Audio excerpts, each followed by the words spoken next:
Hi there, this video is about using macros in FlowCanvas for Unity.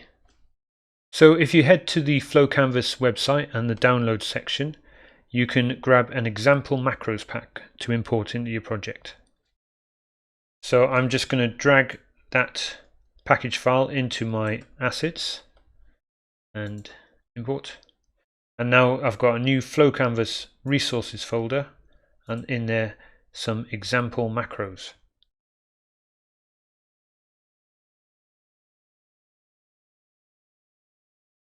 The two main nodes on a macro are the in node and the out node. So you have your flow outputs and your value outputs. We haven't got any on this node. And we've got the flow inputs and value inputs. A macro doesn't really need to have in and out flow ports. You could just have value inputs and outputs and do some math operations. So I'm going to recreate this chance random range macro using integers instead of floats. To create a new macro, you can go to Tools, Paradox Notion, Create Macro Asset. You can right click on the node browser and macros, and you notice here's the list of macros that I've got in my example macros, but not the chance, because that is the one I'm currently in, which is useful. So you could create new there, but I'm just going to do it right click in my asset browser and macro asset, and it comes straight into the new macro, but there isn't the in and out nodes. So I'm just going to quickly hit play and then stop again. So now the in and out nodes have been generated. So we have an in node and something happens in between, and then an out node. And on the out node I want two flow outputs, so I'm just going to add flow output. I'm going to rename the top one to yes and the bottom one to no. And in here I want my random range, so I'm going to right click and type random.range, and I want the integer one, yes.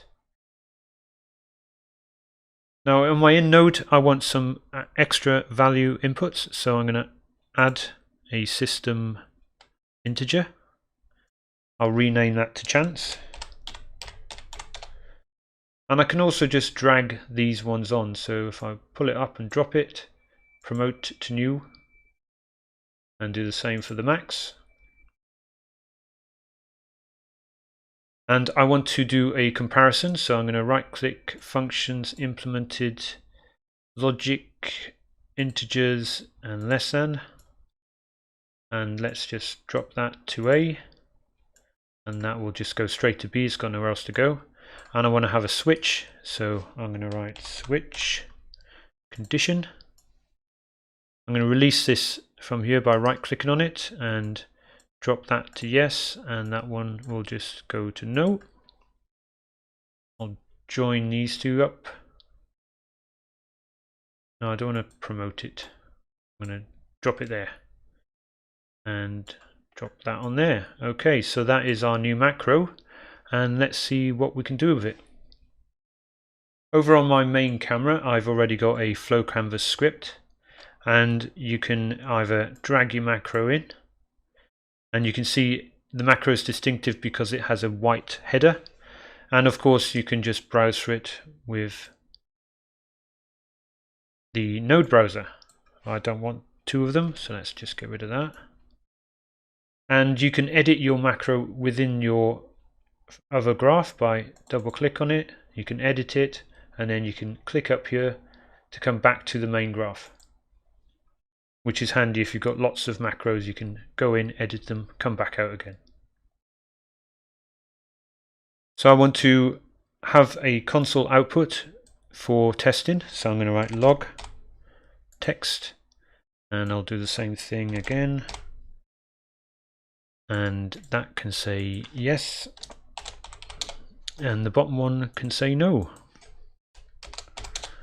So when stuff happens, my console will print out yes or no, and my input's going to be a button, so events input button, And I might as well have another random range here, so I'm going to right click, random range integer, and that will go into the chance, and my range will be 1 to 4 to keep things simple for this example, and my macros min and max range can be 3 to 4. So when I hit the button, if the random range outputs a 1 or a 2, it will be less than the minimum of the macro, which is 3, and I should get a yes. And if it is a 3 or a 4, it will be greater than the minimum of the macro, so it should output no.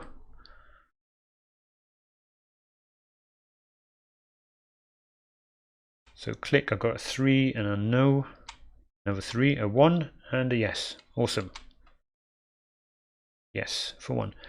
So this is just a quick and simple example of how to use macros, and there are also some very tasty examples down here that you can get your teeth stuck into. Not that one. Oh look, pathfinding. Well, I hope you liked this video and found it useful, and thanks for watching. Catch you next time.